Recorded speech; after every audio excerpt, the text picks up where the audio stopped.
haystack.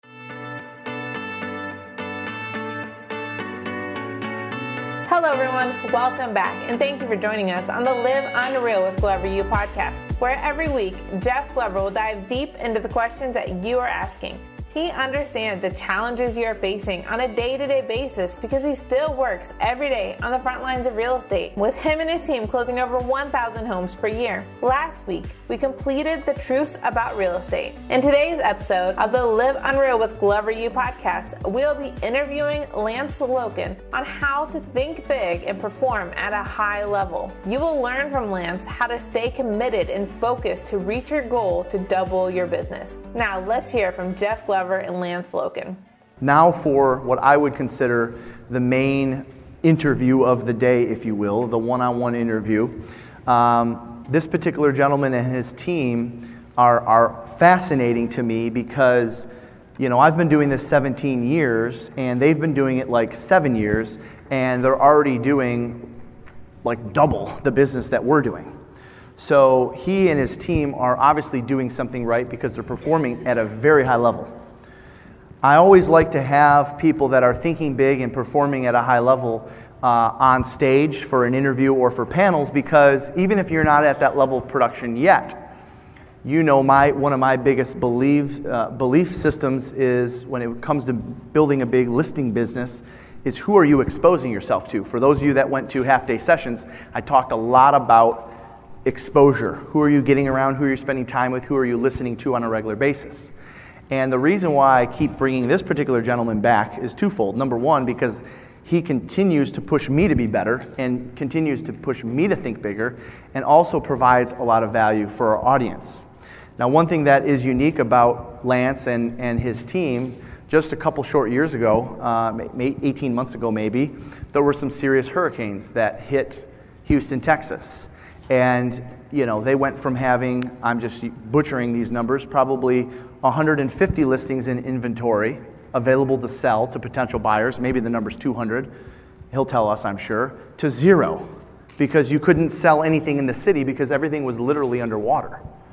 So, and actually at that time, we flew down and helped out Lance, and I know for those of you that are with Keller Williams, a lot of KW agents went down and helped out as well. But imagine having the largest real estate business in the city, and overnight you are out of business.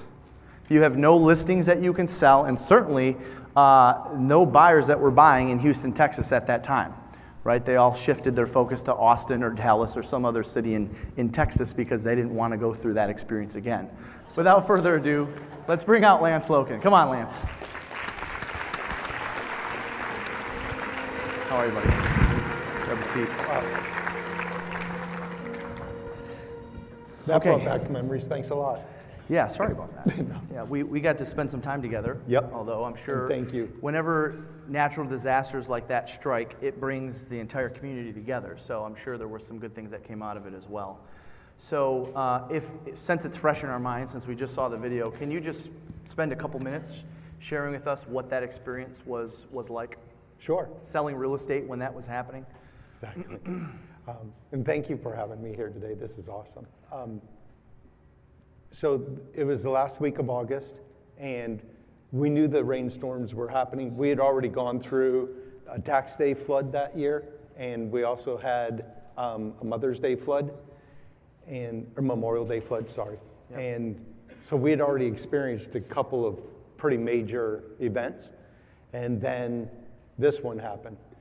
And we had 62 closings scheduled for that week when the hurricane came about us. Obviously, we only had 2 close, and that was because not that the buyers and sellers couldn't. I mean, some of them physically wouldn't be able to show up to a closing, obviously, but the banks all said, cancel the deals. The banks all pulled out, right? Isn't that what took place? They have to re-inspect the homes. Yep. In fact, one of the closings that you're talking about, the lady took a kayak to her title office, picked up the paperwork, brought it back to land so that they could close that day. Wow. That was one of the 2 closings. Right. I mean, it was devastating. I mean, yep. You're talking, in some places, 18 to 20 feet of water yep. that you were under. Yeah. Is the city still recovering from that today? Yes. We've got a lot of investors that have gone in and purchased homes, and they're coming on the market.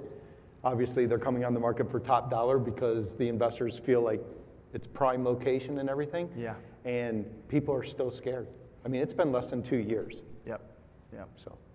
And so what was, for you guys, I mean, what did you do when that happened? Obviously, you know, your listing inventory is gone, your pending transaction's gone. How did you guys respond? What did you do as a team? Well, we did not sit on the phones all day long and ask if anybody's looking to buy or sell a home. Nope, I bet. That was not the right approach. Yep. And hopefully I don't choke up about this, because it was, shoot, there we go. He always does, by the way. Our team, the team, I'm so proud of them. We literally shut down the offices for 4 days. We were using GroupMe to communicate with our team. Yep.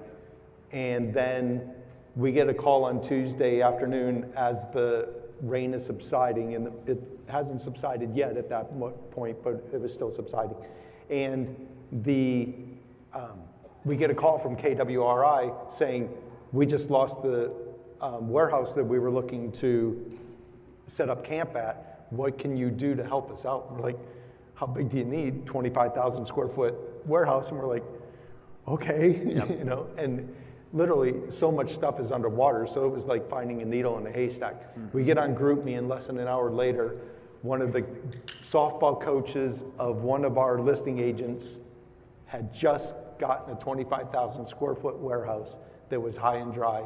Yep. He said, take it, use it, whatever you want. And it was completely empty because he had just gotten the warehouse. So we literally went there from that Wednesday until a week after Labor Day. We were at the command center every single day for over 2 weeks.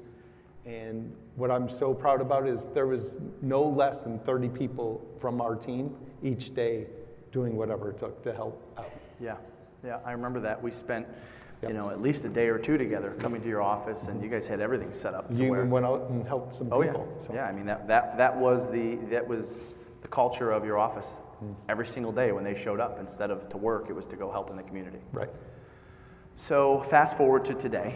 Last year, you guys closed how many transactions? 2,135. 2,135. Mm-hmm. Let's hear it for 2,135. I was half kidding when I said he does like double the business we do. You really do double the business we do, which is why I keep having you back. So one thing that's, if you would, not everybody knows who you are. Just share a little bit about your story, when you got started in the business, what you were doing before that. Because one thing I think that's really fascinating is it's not like this is something you've been doing for 20 or 30 years. A lot of times people look at people on stage and they say, well, yeah, Jeff's in the business 17 years, or yeah, he's been doing it 34 years. You've been in the business how long? We're in our 8th year. 8th year. Mm-hmm. 2,000 transactions, 8 years. What were you doing before, and how did it build so quickly? How did you get to that level so quickly? Sure. So I was a chief financial officer. I think there's a Francesca's Collections up here. There are plenty of them. So they're based out of Houston, and that's how I got to Houston, Texas, was got a job there. Yep. And things were going great. We started out when I joined their organization, we were at 43 stores. And when I left, we were up over 700. And that was an amazing experience. And my wife proceeded to tell me, Karina, she said, hey, I love Houston so much, we're never going to leave. So I got real smart and got into oil and gas in 2007, right at the height of the economy. Yep. And less than 3 years later, over 400 of us lost our job in May of 2010. Yep. And had offers all over the United States. And Karina said, great, you either commute or find a way to work. And she said, why don't you get into real estate? And she had just gotten into real estate for about a year before. Yeah. And she said, why don't you do this with me? I said, there's no way in hell I'm stooping to that level. And well, in real estate, right, you run out of things to do. So let's go sell real estate. That makes sense. We're qualified. Yeah. And I mean, I used the comparison of a used car salesman anytime I thought of a real estate person. Mm-hmm. So then fast forward to the end of 2010, woke up one morning and said, fine, let's do this. And in the Houston, there's 37,000 agents, and there's a lot of big producers in town. Several of them were doing over 750 units a year, close to 1,000. And so I'm looking at these people's numbers and like, what are we gonna do? You know, how are we even gonna make a dent in it? So the first week of January 2011, we sat down at our dining room table, looked at who the #1 producer in Keller Williams was at that time, and it was Joe Rothschild, who happened to be our broker. And he was doing 225 million. So looked at the number and said, okay, in 7 years, we want to beat that number. So what do we have to do to beat that number? And work those numbers back to a point where it became achievable.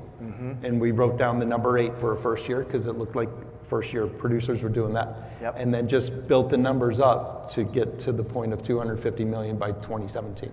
So when you said you had to work backwards, I mean, did you go all the way down to the how many people we'd have to talk to, how many appointments we'd have to go on? Is that what you mean by that? I didn't go that far at that time.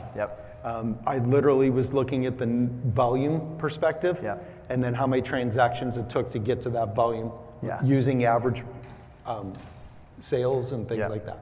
Did you have a coach at that time? Not then. July of 2011, we got a coach. And then you started going a little deeper on the numbers, probably. A lot deeper.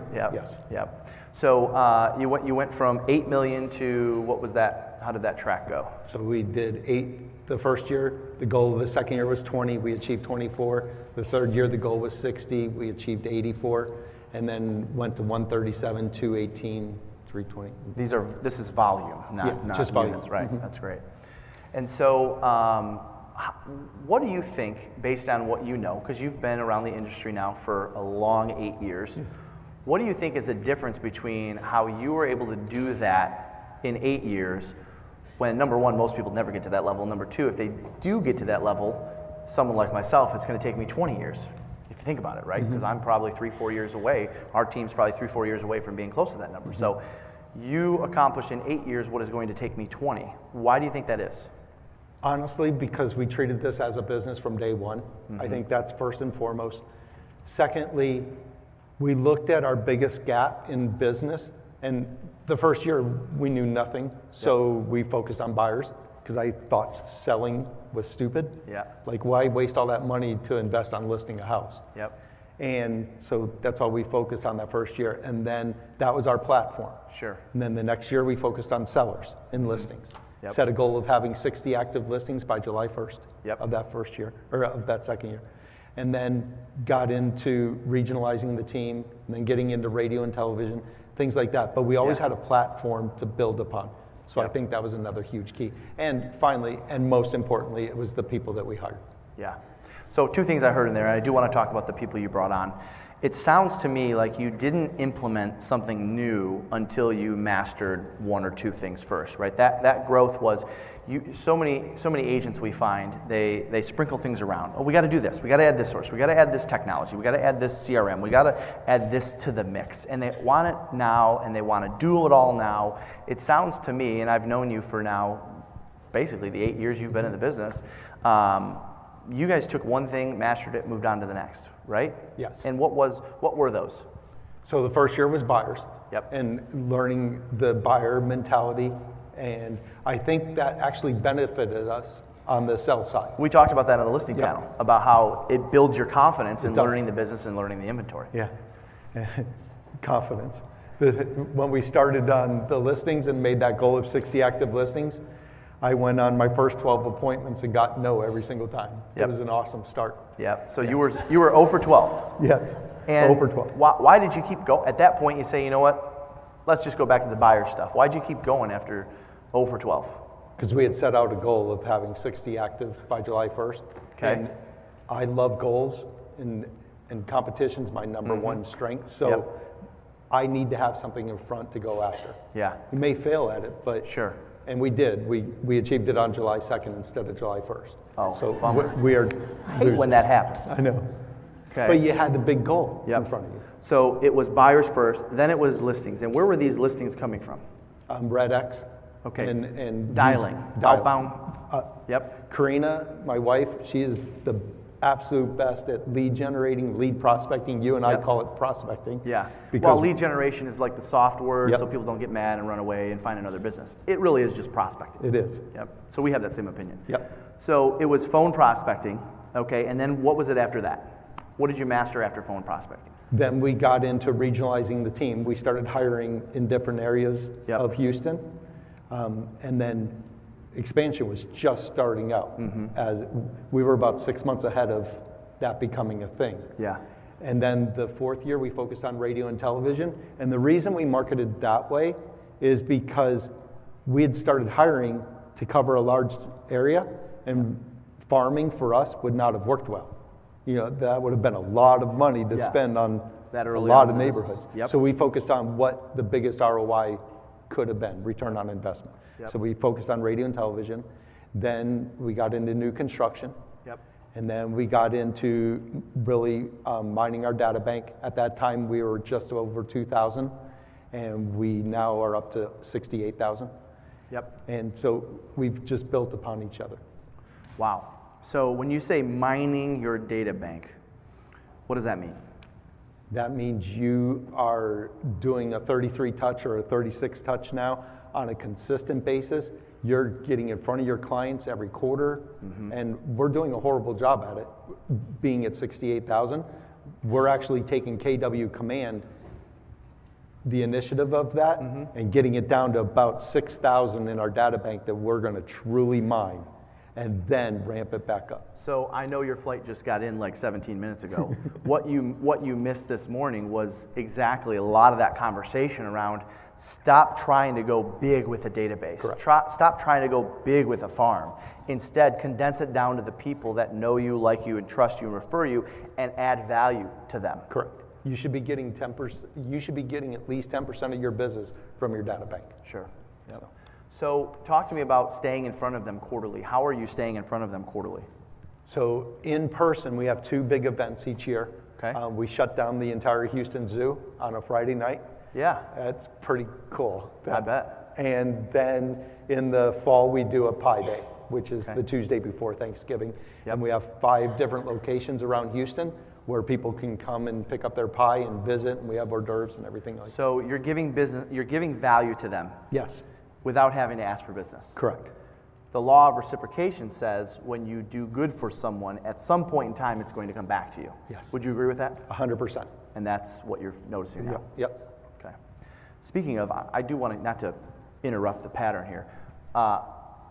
You had this, just this morning, we were frantically figuring out what we were going to do because we got a notification that his flight from Houston to Chicago was delayed. Yeah.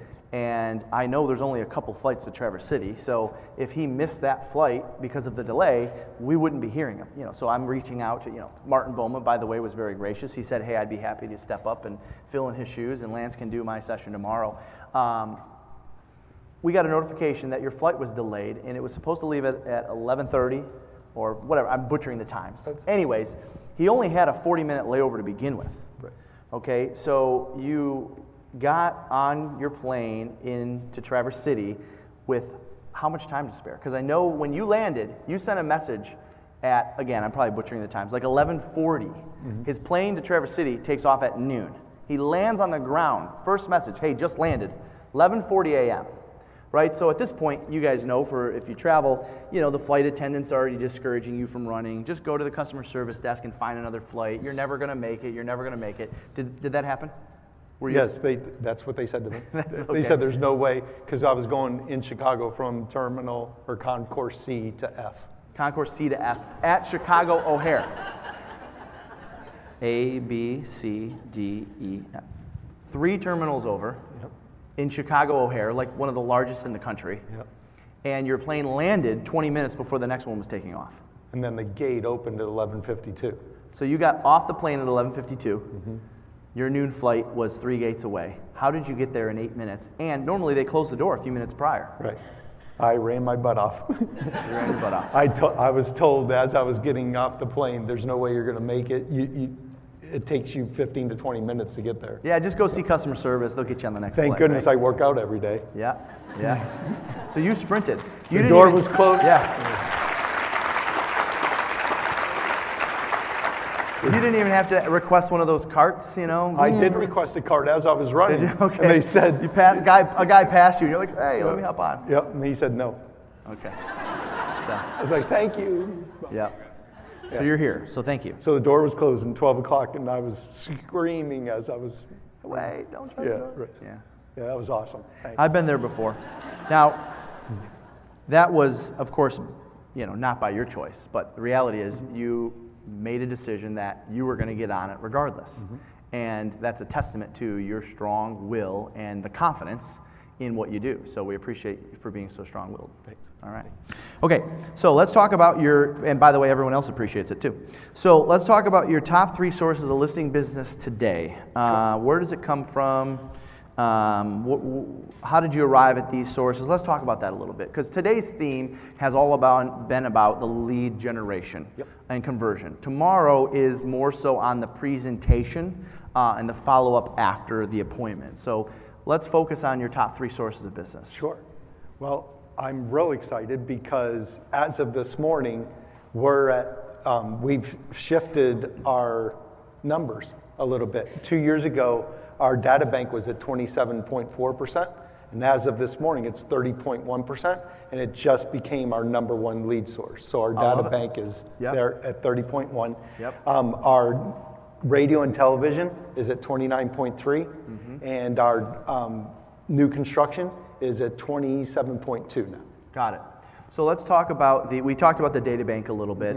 Let's talk about radio and television and then the new construction. Sure. So radio and television, obviously, we've had a lot of conversations because I do the radio and television in Michigan as well. It's very expensive. So number one, how do you justify the expense? And number 2, how do you track the ROI on it? Yeah. So the way we started, I did do my research, and I know you've done your research as well, but it doesn't happen overnight. No. You've got to grow the business and you got to get traction. So I was calling the top real estate agents in the United States, asking for their opinions. And fortunately for me, my father had grown up in radio and television in Minneapolis, Minnesota, and Eau Claire, Wisconsin. So I understood the format. Then when we started, we had to take a pretty big leap of faith because in order to be successful in Houston, you had to spend no less than $12,000 a month. So that's where we started. Minimum. Yeah. And that's in the third year of business, which we didn't have that kind of money. So we go 6 months and we get into the 7th month and we finally have a closing. So that's 7 times 12, that's $84,000. And our first closing was an $80,000 mobile home. Very real. Fantastic investment. I grew up in one of those. Okay. I did. Yeah. So how do you stomach that level of expense over that? I mean, you had to. I think the mistake a lot of agents make, and you tell me if you agree or disagree with this, is they say, you know what, we had a good closing month or 2, our trajectory's good, I think we can do this. And then they spend the money, they spend the money, they spend the money, and then 3 months later, they're done advertising because they didn't get the results after 3 months. Correct. So what would you recommend? I mean, number one, 12,000 is not too far off for most markets, by the way. 7,000 to 10,000 a month is probably pretty reasonable if you want to do one of those sources big, radio big, TV big, or billboards or whatever. So how many months of not making any income? Okay, we're not even talking recouping your initial investment. How many months of not bringing in any income should a team or agent plan for when doing mass advertising like that? So the thing that I think is huge is you've got to track your business and see what is coming down the path. If you go 6 months and you're not getting a single lead out of it, you've done everything on your part to generate the lead, and you got to make sure that you're doing your part as well. You can't just expect radio and television to work or radio to work at that time if you're not calling and prospecting and answering every one of those leads. So I started to see traction after about the 3rd month. And when we got to that 6th month mark. And by traction, you mean just calls leads coming in, calls leads coming in. Yes. Correct. Yeah. And then by the end of the 1st year, we had gotten up to just about 1-to-1 return on the investment. At the end of the 1st year. Right.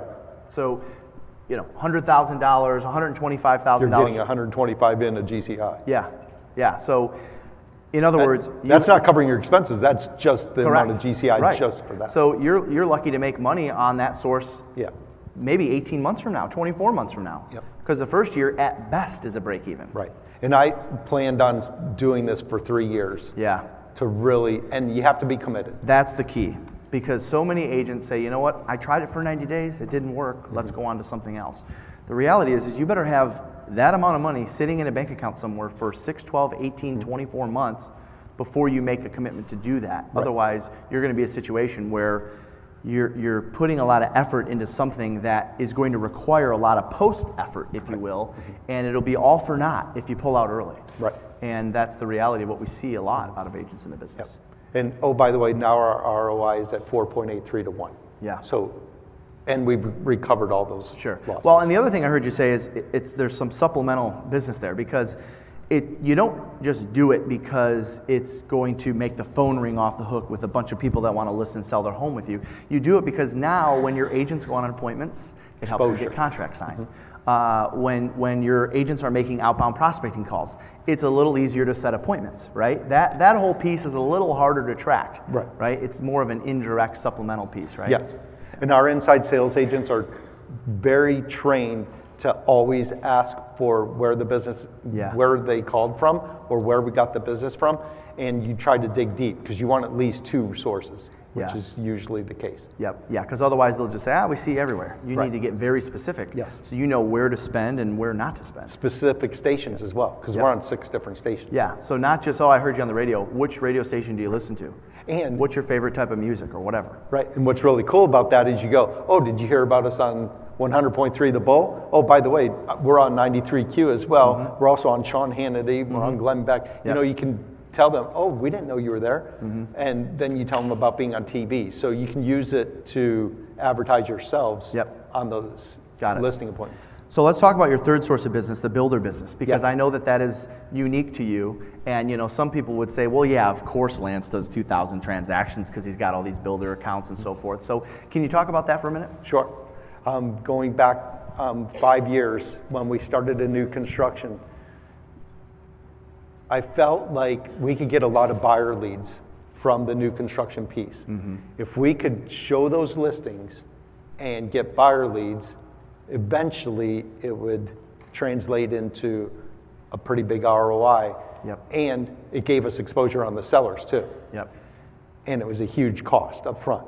And so again, from a traction standpoint, it was a 3 to 4 year vision of what it was going to do. And oh, by the way, last year's ROI, $2.5 million of it was from new construction. Wow. How did you find these builders? Because if I'm in the audience, I'd say, okay, maybe you've heard Lance before, maybe you haven't, but one thing I've always wondered, where do you get those relationships to get that many listings, to get that many transactions? So looked for who the top 5 builders were in town. And then started hunting around for who had relationships with those builders. I'm not a people person, so you're not going to get me to be in relationship with people. So I needed somebody that was good at that. Found that person. He was a sales counselor at a different builder, but knew the builder I wanted to go after. So hired him to go after that organization, created that relationship, showed them how we were going to add value to them. That was key. And then we started, and in the beginning we had to do those listings for free because we had to provide value. And so it was a huge expense for us. I feel like a lot of agents are intimidated by builders. I feel like a lot of agents think that there's not really anything more or better they could do than the builder. So how did you show value to the builder? How did you convince the builder to say, you know what, I know you've got this salesperson sitting in here making $10 an hour and showing homes for you, but pay us. Well, I know in the beginning you did a lot of them for free because you were looking at the other side of the transaction. But how did you get them to enter into that type of an agreement with you and for them to see the value? So I took ownership of that piece of it and said, we're going to hold ourselves accountable to you. And so every single call that comes in, we're going to tell you about it and we're going to show you the lead of that path, or the path of that lead.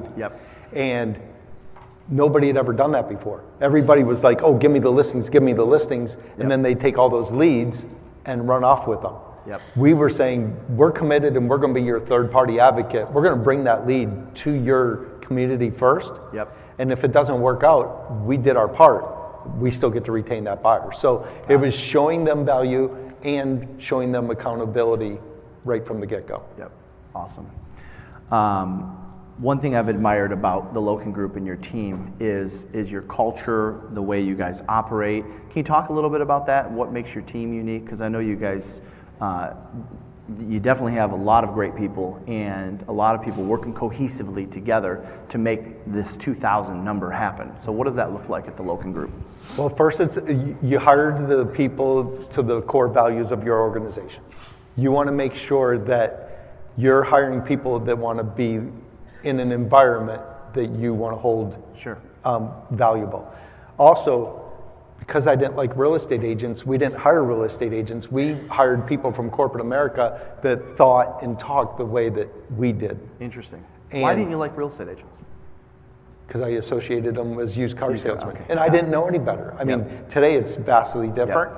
And our whole goal is to bring up this industry up to the level at some point in time somebody's going to say attorney, doctor, real estate agent, all in one breath from a professional standpoint. Gotcha. So you hire people that talk the talk. And you can see that, by the way, because I've visited you and your team. You can see that in your team in the way you operate. Your team operates as a sales business. Yes. Right? It's not just a group of people having fun selling real estate. It is a sales organization, like any other sales organization. Right. And I see that in the way you guys operate. And then everything's about the organization, has nothing to do with Karina or myself. Anything that happens that's awesome, we celebrate as an organization.